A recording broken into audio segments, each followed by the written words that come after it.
perpaduan. Sebab ruangnya semakin luas sekarang, dia tidak terlalu akademik, dia banyak aktiviti dan sebagainya, tapi seperti yang kita dah amalkan selama ini, pastikan kita akan terus mendukung usaha ke arah perpaduan. Maknanya keterlibatan dalam aktiviti kita buat dengan memastikan penglibatan pelbagai kaum. Memang kita buat kali ini dan kita teruskan. Jangan longgar pula ataupun ada agenda lain pula. Baik, warga pendidik secara sedar, next ya. Dah lebih 5 minit, maaf ya. Warga pendidik secara sedar harus berusaha memupuk kecintaan terhadap seni, warisan dan budaya bangsa. Ini boleh kita lakukan dengan tujuan untuk menjadikan pendidikan kita seronok. Kadang-kadang kita mengajar, kalau dulu ya chalk and talk saja kan, kenapa tidak sekarang ni kita mengajar dengan melalui nyanyian, melalui tarian dan sebagainya. Itu yang murid kita suka, bukan? Jadi kalau kita libatkan mereka secara aktif tapi purposely untuk kita mantapkan pendidikan aspek akademik melalui aktiviti begitu, saya percaya dan cukup yakin kesannya lebih, impaknya lebih terhadap murid kita. Ini boleh disepadukan dalam semua aktiviti ya. Usaha ni boleh kita sepadukan dalam semua aktiviti pembelajaran di bilik darjah, dimasukkan ke dalam modul teras asas dan juga teras tema. Next. Lagi. Jauh dah tinggal ni. Lagi. Next. Lagi.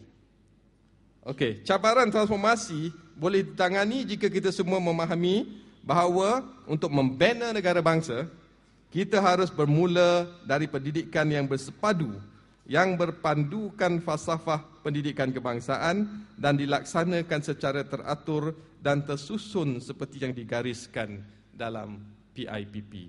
Kita mengharapkan ya, PIPP yang terkini dapat diedarkan lebih cepat kepada warga supaya tidaklah nanti cerita orang di atas-atas je. Jadi orang bawah tertanya-tanya apa cerita ni. Dan yang teruknya bila pergi apa ni, buat penilaian untuk pengetua guru besar kanan tu, dia tanya PIPP. Dia tak cerita PIPP yang sebenar pada kita, dia tanya, guru besar ni tak tahulah, dia kata. Canang yang dibuat tu tidak meluas. Baik, next. Bolehkah hasrat ini menjadi kenyataan? Kita renungkan bersama. Ini saya ungkap daripada kenyataan seorang murid yang kita libatkan dalam satu forum semasa Hari Guru.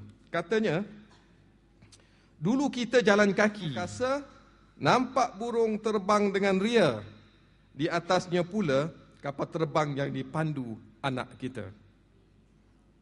Kalau kita tengok yang apa ni, Asia tu kan, juru terbang dia muda-muda, anak-anak kita.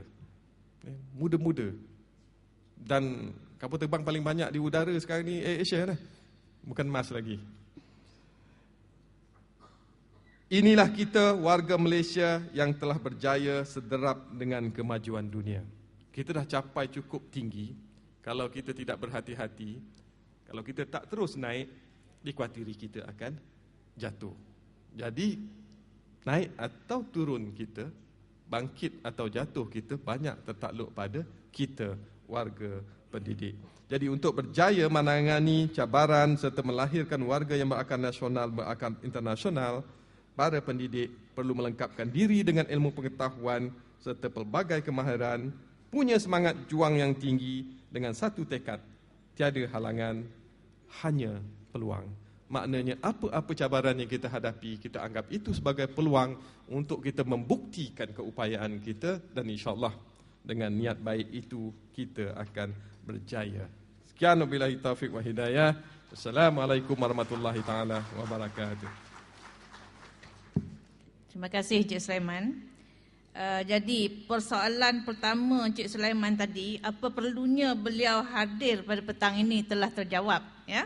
Masa 1 jam 5 minit yang telah digunakan dirasakan berlalu terlalu singkat. Rasa macam baru 10 minit je. Tak puas nak dengar apa lagi yang akan disampaikan, apa yang dapat kita berkongsi lagi dengan Encik Sulaiman.